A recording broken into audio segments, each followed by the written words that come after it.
എന്നും നമ്മൾ ഉണ്ടാക്കുന്ന ബിരിയാണിയല്ലേ ഇന്ന് നമ്മൾക്ക് കഴിക്കുന്നത് ഇടാം കേട്ടോ. നല്ല ചൂടുള്ള ബീഫ് ബിരിയാണി വീട്ടിലുണ്ടാക്കിയതാണ്.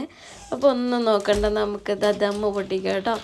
ആദ്യം തന്നെ നമ്മൾ ദമ്മ് പൊട്ടിച്ച് സ്മെല്ല് വളരെ അടിപൊളി സ്മെല്ലായിരുന്നേ. നമ്മൾ ആ റൈസിനൊന്ന് മിക്സ് ചെയ്തതിന് ശേഷം ചൂടോടെ ആവി വറക്കുന്ന കാണുന്നില്ലേ, ആ ചൂടോടെ തന്നെ നമുക്ക് റൈസിനെ വേറൊരു പാത്രത്തിലേക്ക് മാറ്റാം കേട്ടോ.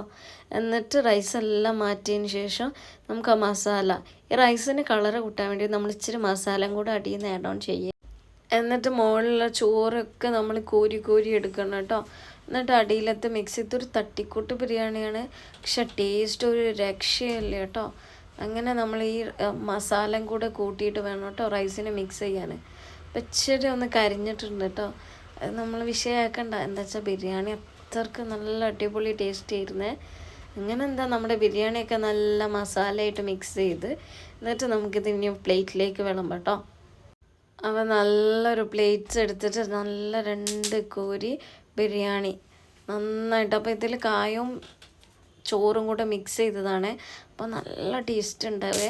ഇനി ഇതിലേക്ക് നമ്മൾ നമ്മുടെ ബീഫും വെച്ച് പിന്നെ സർലാസ്, ഉള്ളീൻ്റെ സാലഡും പിന്നെ തൈരും ഇതും കൂടെ കൂട്ടി നല്ല കുഴച്ച് കഴിക്കാൻ എന്തൊരു ടേസ്റ്റ് അറിയോ. ചൂടുള്ള ചോറും തൈരും ഒരു കഷ്ണം ബീഫും എടുത്ത് ചോറിലിങ്ങനെ ഉരുട്ടി കഴിക്കാനുള്ള